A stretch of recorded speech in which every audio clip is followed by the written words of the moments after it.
La pente de Stony Fork Creek, dans les montagnes de Caroline du Nord, est un endroit où la beauté immaculée côtoie le danger mortel. Il ne s'agit pas d'un sentier de randonnée, il s'agit d'un mur presque vertical de roches, de terre et de racines glissantes, caché sous le couvert dense de la forêt nationale de Pisgah. Le terrain est tellement escarpé et rocailleux que même les chercheurs expérimentés, habitués aux conditions montagneuses, se blessent en essayant de rester debout parmi le feuillage glissant et les éboulis. L'air y est dense, le silence n'est rompu que par le bruit du ruisseau en contrebas et les cris des oiseaux. Et pourtant, c'est ici, à cette hauteur inaccessible, où même les animaux pénètrent rarement, que 2 chasseurs de cerfs ont découvert des restes humains. Il ne s'agissait pas d'une promenade au hasard ou d'un lieu de pique-nique. La géographie même de ce site indiquait que l'homme n'était pas censé s'y trouver, et encore moins y rester pour toujours. Les montagnes peuvent garder leurs secrets, mais cette découverte a défié la logique même de la survie et du bon sens.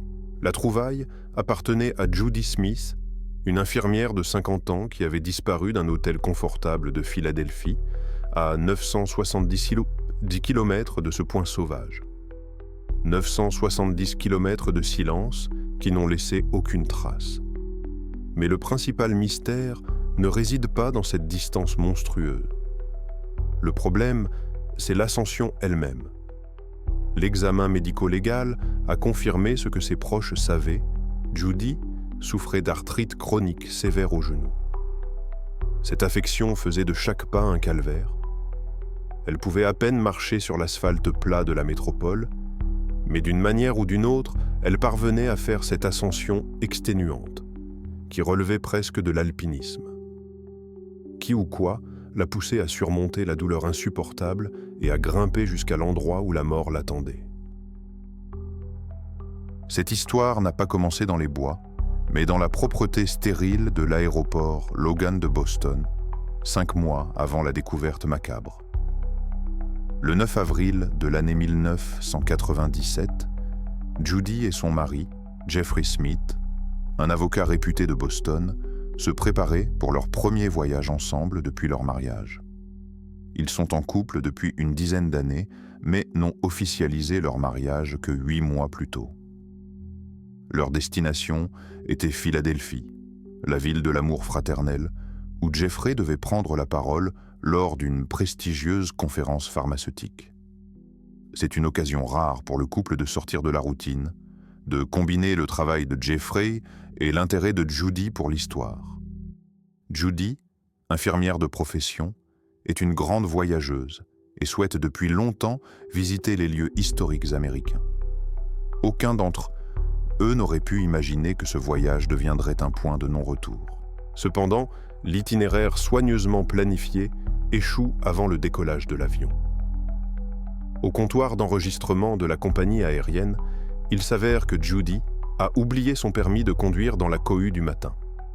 En 1997, à la suite de changements récents dans la réglementation de l'administration fédérale de l'aviation, ce document était devenu obligatoire pour prouver son identité lors de l'embarquement. Jeffrey, contraint par un calendrier de conférences serré et des engagements envers les organisateurs, ne pouvait pas attendre. Il a été contraint de prendre l'avion seul, laissant sa femme s'occuper du problème. Judy a dû rentrer chez elle pour récupérer ses documents et embarquer sur un vol ultérieur. À ce moment-là, le destin les a séparés non seulement par la distance, mais aussi par le temps. Une fenêtre d'incertitude fatidique s'est formée. Plus tard, les enquêteurs, qui ont approfondi l'affaire avec une obsession digne du meilleur détective, ont qualifié l'incident d'étrange. Judy Smith n'était pas une touriste distraite ou inexpérimentée. C'était une femme de 50 ans, organisée et terriblement indépendante. Sa carrière médicale exigeait précision et souci du détail. Elle avait une grande expérience des voyages, ayant voyagé seule en Thaïlande et parcouru l'Europe sac au dos, où la navigation et la logistique étaient bien plus compliquées. Oublier un document clé lors d'un simple voyage à l'intérieur du pays n'était pas du tout dans ses habitudes. Cette erreur accidentelle ou délibérée, a créé un angle mort de plusieurs heures. Des heures pendant lesquelles Judy était seule à Boston, hors de la vue de son mari. Suffisamment de temps pour passer un appel que personne n'aurait dû entendre ou pour retirer de l'argent d'un coffre-fort qui n'était pas traçable. L'incident a également mis en lumière la dynamique de leur relation, un détail qui deviendra plus tard essentiel. L'amie de Judy, Caroline Dickey, fera plus tard une déclaration choquante à l'antenne qui deviendra la clé de voûte de l'une des théories. Elle affirme que le mariage de Jeffrey et Judy était très fragile au moment de sa disparition. Cette déclaration modifie radicalement le récit. Elle transforme l'erreur du certificat en opportunité et le voyage à Philadelphie d'une vacance romantique en une couverture pour s'enfuir. Elle donne à Judy un motif pour un futur saut de 970 km. Elle pourrait utiliser la conférence de son mari comme alibi parfait pour disparaître et rencontrer quelqu'un ailleurs. Mais à ce moment-là, Jeffrey, déjà à Philadelphie, attend sa femme, ignorant tout de cette profondeur. Judy arrive à Philadelphie le 9 avril au soir. Elle retrouve son mari dans le hall de l'hôtel Doubletree et l'incident de la matinée à l'aéroport semble complètement oublié. Pour s'excuser de son oubli et de la longue attente, elle apporte des fleurs à Jeffrey. Ce geste, ce petit détail, allait devenir critique. Les soupçons initiaux de la police de Philadelphie, confrontée à l'absence de preuves, étaient si forts qu'elle se demandait si Judy était même arrivée jusqu'à la ville. Cependant, son arrivée et l'acte même de remettre les fleurs ont été corroborés par au moins 2 témoins indépendants, un employé de l'hôtel et un autre participant à la conférence qui les a vus dans le hall d'entrée. Ces témoignages prouvent de manière irréfutable que Judy Smith se trouvait à Philadelphie. Le mystère commence ici, entre les murs de cet hôtel. La matinée du 10 avril 1997 commença de façon banale, presque stérile. Jeffrey Smith se réveille avant sa femme pour prendre son petit déjeuner dans sa chambre et se préparer à sa première séance à la conférence. La dernière fois qu'il a vu Judy, elle était sous la douche et se préparait à partir. Leur programme de la journée était simple et direct, comme celui des milliers d'autres touristes qui visitent la ville.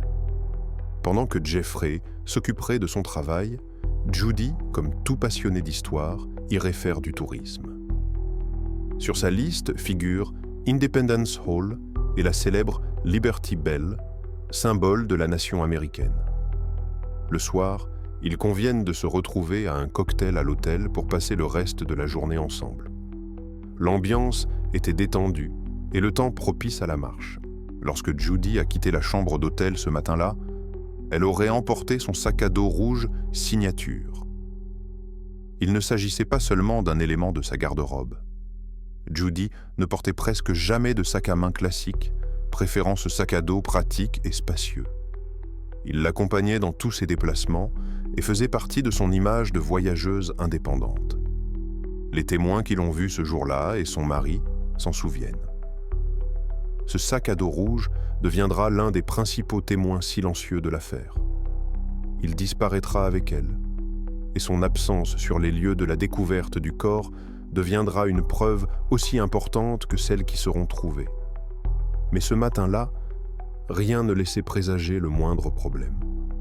La ville a sa propre vie, et Judy Smith sort simplement dans la rue pour disparaître dans la foule. En avril, Philadelphie est une métropole en pleine effervescence. Des milliers de touristes munis d'appareils photo, des hommes d'affaires en costume, des vendeurs ambulants et le bruit constant de la circulation. C'est l'environnement idéal pour se perdre, mais aussi pour laisser une trace numérique ou papier.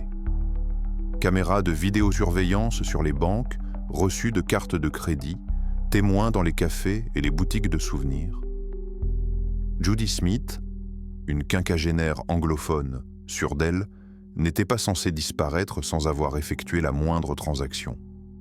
Elle n'était pas dans une forêt sauvage ou sur une planète étrangère. Elle se trouvait au cœur de l'une des plus grandes villes américaines, à quelques rues de monuments historiques visité par des millions de personnes. L'illusion de sécurité était absolue. Mais c'est cette illusion qui va devenir le pire des pièges. Dès que la porte de l'hôtel s'est refermée derrière elle, le compte à rebours a commencé. Le 10 avril de l'année 1997, le soir approche. Jeffrey Smith, ayant terminé son travail à la conférence, regagne sa chambre d'hôtel Doubletree. Il s'attend à trouver sa femme, peut-être fatiguée par une longue promenade dans le centre historique, mais prête à partager ses impressions. Au lieu de cela, c'est le silence qui l'attend. La chambre est vide. Au premier moment, il n'y a pas encore d'inquiétude, seulement une légère perplexité. Peut-être s'était-elle attardée dans la boutique de souvenirs ou avait-elle décidé de prendre un café? Il consulta sa montre. L'heure approchait du début de la soirée cocktail à laquelle ils avaient convenu de se retrouver. Jeffrey se rendit dans la salle de banquet, s'attendant à la voir, mais Judy n'était pas parmi les dizaines d'invités et de collègues. Il fit le tour du hall, vérifia le bar. Il n'y avait personne. Sa première inquiétude se transforma en angoisse lorsqu'il retourna dans la chambre. Toutes les affaires qu'elle n'avait pas emportées lors de la promenade étaient pentées là. La valise, le maquillage, le livre qu'elle lisait. Mais Judy n'était plus là. Le téléphone était silencieux. Il commence à appeler les services de l'hôtel, puis les hôpitaux locaux, mais personne ne peut le renseigner. L'illusion de sécurité, si solide même le matin, s'est effondrée en quelques heures. L'absence de Judy à une réunion prévue a été l'élément déclencheur qui a transformé un voyage touristique ordinaire en une urgence. Alors que les aiguilles de l'horloge dépassent la fatiha à la fin de la soirée, Jeffrey Smith compose le numéro de la police de Philadelphie et entame ainsi la première phase d'une recherche qui va très vite s'enliser dans le chaos et les contradictions. Les policiers arrivés à l'hôtel ont d'abord considéré la situation avec un scepticisme prudent. Un adulte avait disparu depuis quelques heures seulement. Dans une métropole comme Philadelphie, cela signifie le plus souvent une querelle insignifiante ou une perte de la notion du temps. Ils interrogent Jeffrey, notent la description de Judy. Femme blanche de 50 ans, de taille moyenne, aux cheveux bruns. Une note spéciale, son sac à dos rouge, caractéristique. Mais à mesure que la nuit passe et que Judy ne se montre pas, l'affaire prend une tournure plus sinistre. Les inspecteurs de l'équipe du matin qui ont repris l'enquête ont déjà compris qu'il ne s'agissait pas simplement d'une randonneuse égarée. Il s'agissait d'une disparition inexpliquée au cœur de la ville qui nécessitait le déploiement immédiat d'une véritable opération de recherche. L'opération de recherche à Philadelphie a commencé par un examen méthodique des protocoles standards. Les détectives ont demandé les bandes de surveillance de l'hôtel, mais elles n'ont rien donné de substantiel. Ils ont vu Judy entrer dans l'hôtel la veille, mais son départ le matin du 10 avril n'apparaît sur aucune vidéo. La police commence à passer le quartier au peigne fin, interrogeant les chauffeurs de taxi, les employés des cafés, les spécialistes de la conservation des monuments historiques.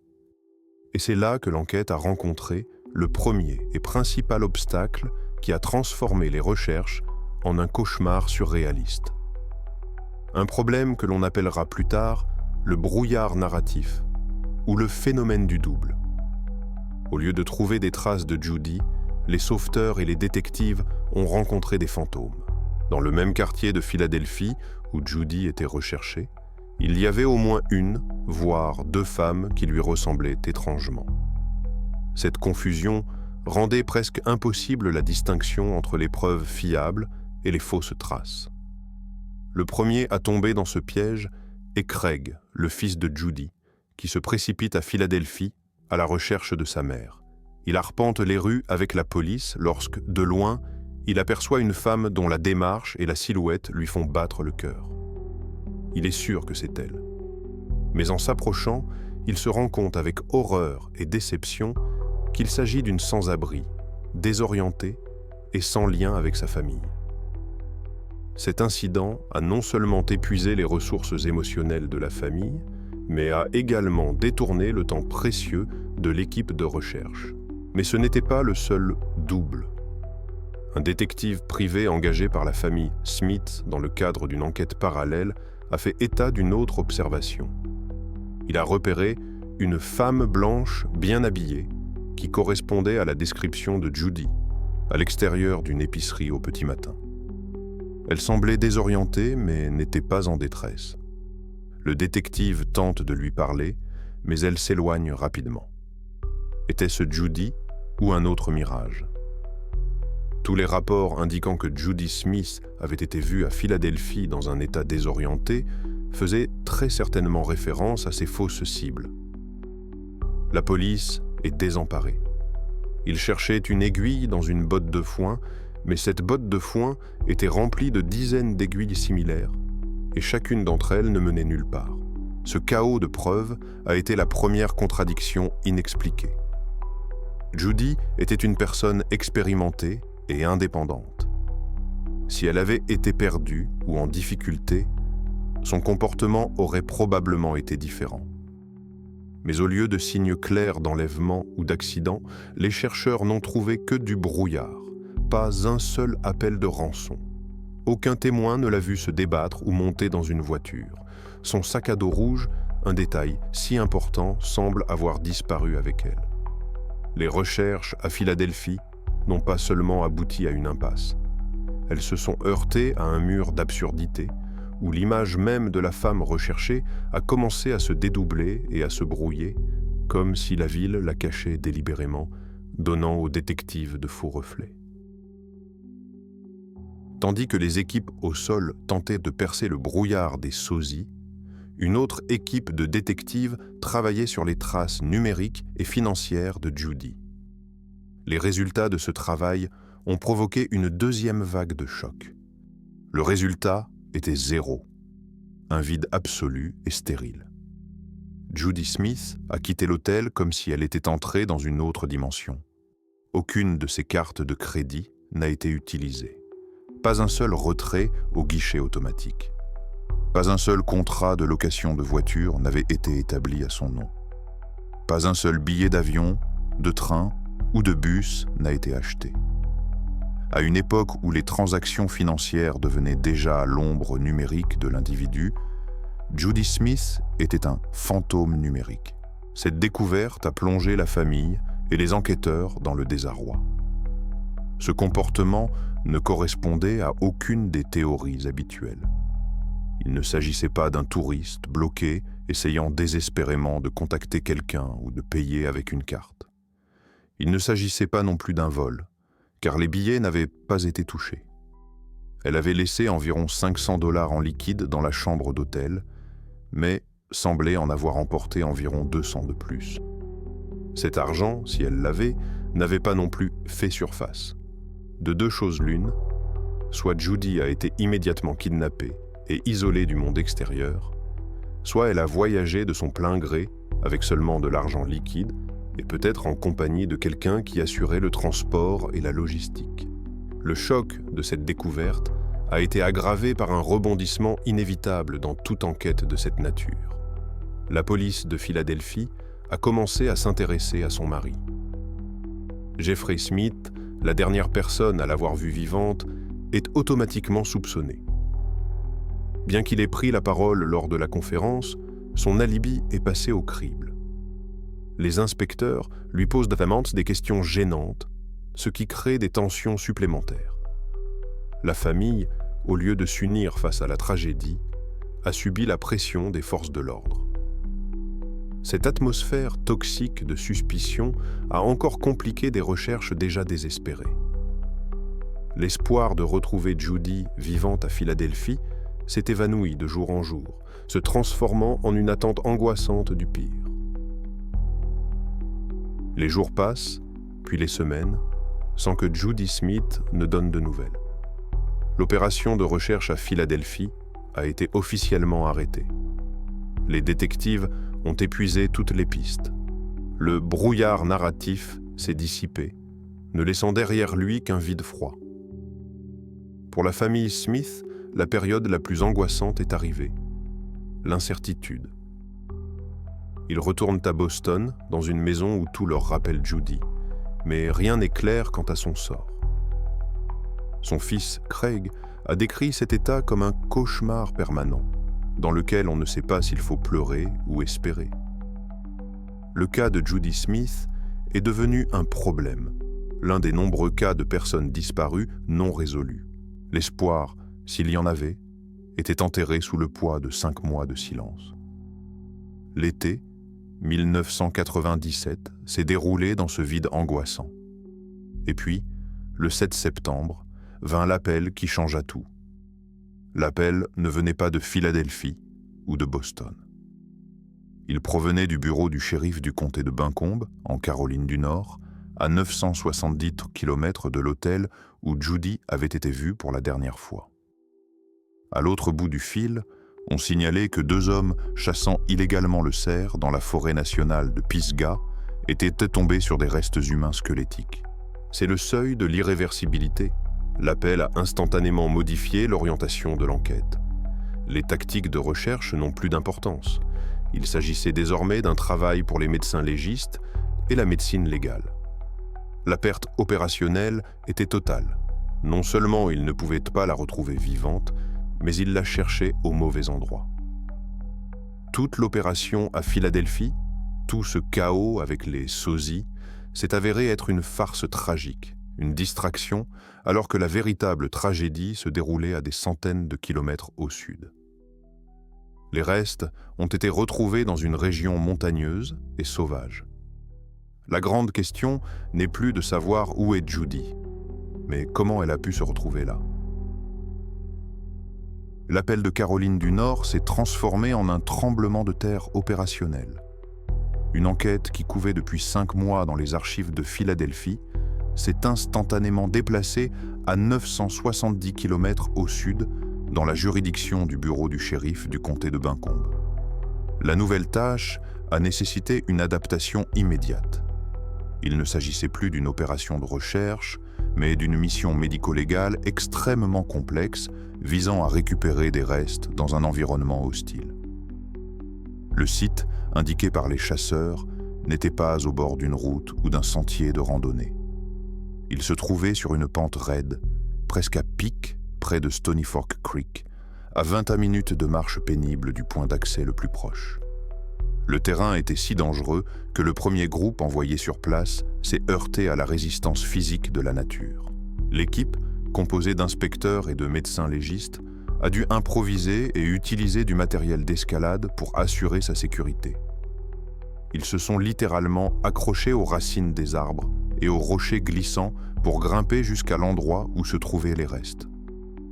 L'atmosphère était oppressante. L'inspecteur Sam Constance, responsable de l'enquête, se souviendra plus tard que chaque pas était un risque. Le danger était si réel que l'un des enquêteurs chargés de surveiller la scène a glissé et a subi une grave blessure au nerf sciatique qui a nécessité une hospitalisation immédiate et une intervention chirurgicale. Cet incident n'est pas seulement un accident malheureux, mais un élément de preuve essentiel qui glace le sang. Si un policier qualifié a subi ici une blessure incompatible avec son service, comment une femme de 50 ans souffrant d'arthrite sévère au genou a-t-elle pu se retrouver ici ? Ce fait a immédiatement changé la tactique de l'enquête. L'inspecteur Constance, ayant évalué sobrement la situation, s'est servi de ce fait pour couper court aux versions. Il exclut Jeffrey Smith, le mari de Judy, comme auteur physique du crime. Jeffrey est décrit comme un homme obèse, souffrant d'obésité, et les enquêteurs sont arrivés à la conclusion sans équivoque qu'il était physiquement incapable non seulement de transporter le corps, mais aussi de se rendre lui-même sur les lieux. Il est également peu probable que Judy ait été tuée ailleurs et amenée ici. Il était plus probable qu'elle ait elle-même, volontairement ou sous la contrainte, effectué la pénible ascension et qu'elle ait été tuée à cet endroit. Ce paradoxe soulève une question angoissante. Quelle est la force qui l'a poussée à escalader cette montagne ? La scène de crime était chaotique. 5 mois d'exposition aux éléments et à la faune ont fait leur œuvre. Les restes de Judy Smith étaient squelettiques et éparpillés sur la pente. Les enquêteurs de la police scientifique ont dû littéralement passer au crible la terre et le feuillage dans un rayon de quelques mètres pour recueillir des preuves. Il s'agissait d'un travail minutieux et éreintant dans les conditions les plus difficiles. Chaque fragment d'os, chaque lambeau de tissu a été soigneusement emballé. L'identification a été rapide. Les dossiers dentaires et les marques distinctives d'arthrite sur les articulations des genoux n'ont laissé aucun doute sur le fait qu'il s'agissait de l'infirmière disparue de Boston. Mais une fois l'identité confirmée, la question de la cause du décès s'est posée.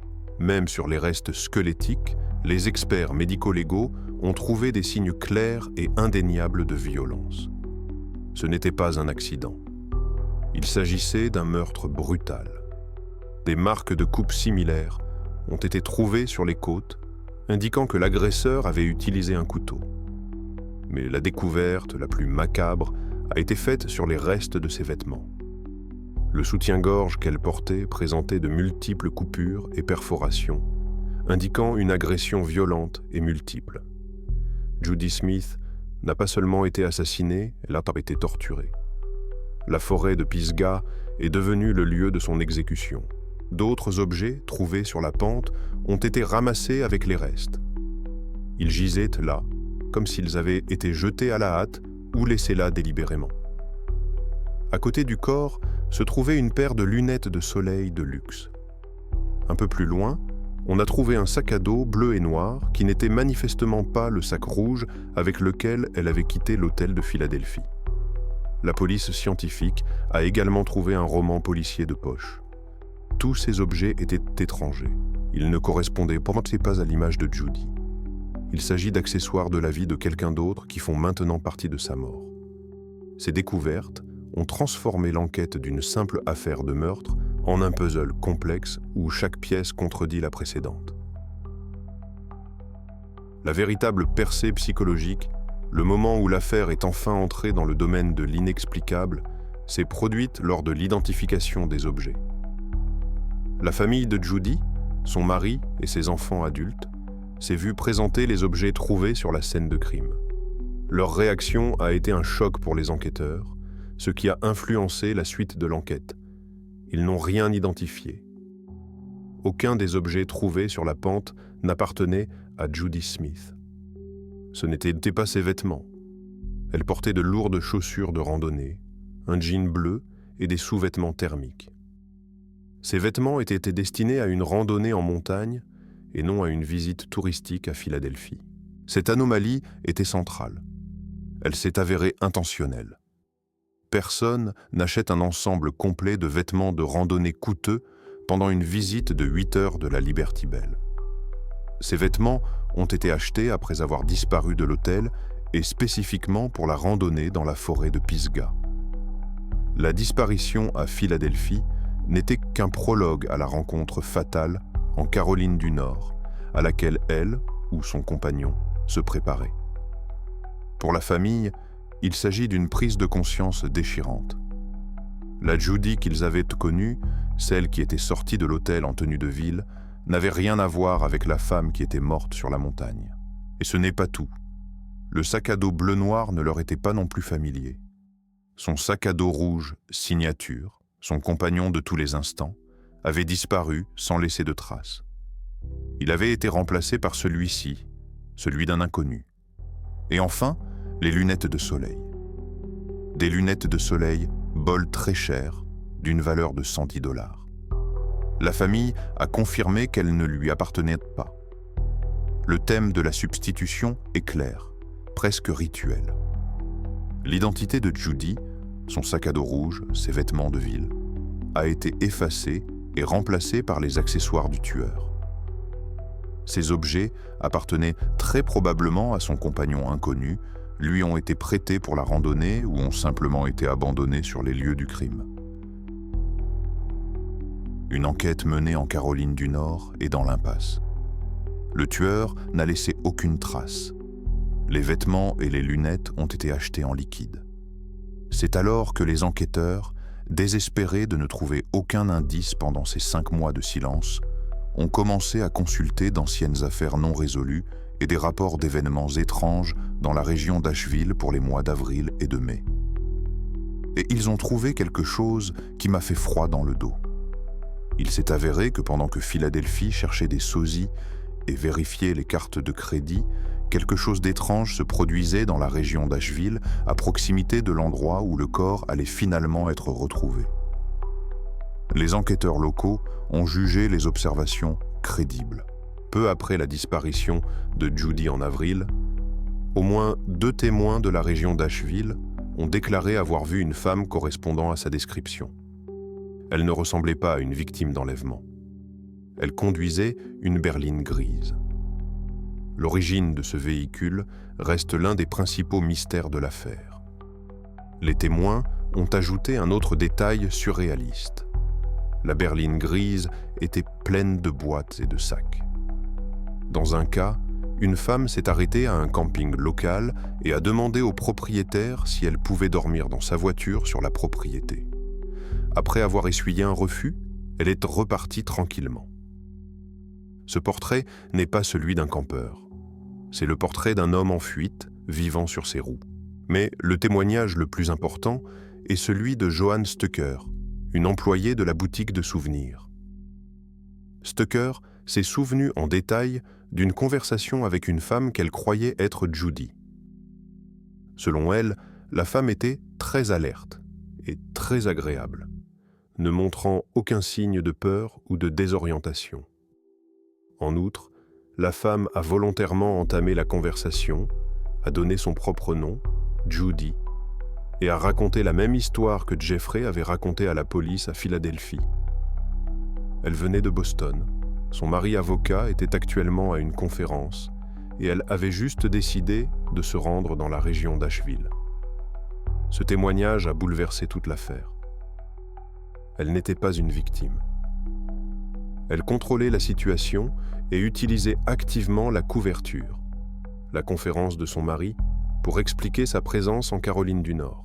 Ce sont ces témoignages qui ont donné à l'enquête un nouveau point de référence choquant. La touche finale à ce portrait surréaliste a été apportée par le propriétaire d'une épicerie locale. Il rapporte qu'une femme, arrivée dans une berline grise, a fait un achat très précis et inexpliqué. Elle a acheté pour $30 de sandwich et un camion jouet. Les enfants de Judy sont adultes. Pourquoi aurait-elle besoin d'un jouet? Ce détail semble presque fictif. Certains ont suggéré qu'il s'agissait d'un signe de psychose. Mais une analyse plus plausible se concentre sur les 2 parties de l'achat.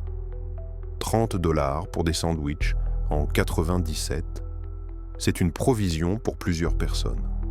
Les sandwichs, nourriture et le camion, cadeau symbolique, étaient destinés à son compagnon inconnu. Il s'agit probablement d'un camionneur. Les traces de pas d'une femme guillerette dans une berline grise achetant un camion jouet sont la clé de la théorie la plus plausible, mais aussi la plus troublante, de l'inspecteur Sam Constance. Ces empreintes, cependant, étaient fantomatiques. Elles ont refait surface des mois plus tard et n'ont mené nulle part. La berline grise n'a jamais été retrouvée. L'identité du compagnon à qui les sandwichs et le jouet étaient peut-être destinés est restée un mystère. L'enquête s'est de nouveau heurtée à un mur, mais cette fois-ci, ce mur était fait de paradoxes. Le plus important d'entre eux est le mobile. L'hypothèse du vol a été totalement écartée. Dans le sac à dos bleu et noir retrouvé sur les lieux, la police scientifique a trouvé $167 en liquide. Son alliance était également en place. Les calculs sont stupéfiants. Judy avait emporté environ $200, dépensé environ $33 à l'épicerie. Le reste se trouvait dans son sac à dos. L'argent n'intéressait pas le tueur. Le mobile est personnel. Au fur et à mesure que la phase active de l'enquête s'achevait et que l'affaire se couvrait de poussière d'archives, elle se couvrait de 3 théories principales, chacune d'entre elles tentant d'expliquer ce qui s'était passé, mais qui ont été anéanties par les faits. Première théorie, incontournable, le mari, Geoffrey Smith. Il avait un motif de mariage ténu, et la police de Philadelphie ne l'a jamais officiellement innocenté. Mais il avait un alibi pour la conférence, et surtout, son état physique ne lui permettait pas de gravir cette montagne. Deuxième théorie, un fantôme venu des bois. Les autorités commencent à envisager un lien avec Gary Michael Hilton, le National Park Serial Killer, qui s'en prenait à des randonneurs dans les mêmes bois. Le corps de l'une de ses victimes a été retrouvé dans la même forêt de Pisgah. Mais le problème, c'est le moment. La célèbre série de meurtres de Hilton a commencé exactement 10 ans après la mort de Judy. Si c'est bien lui, Judy a été sa toute première victime, après quoi il s'est fait discret pendant une décennie.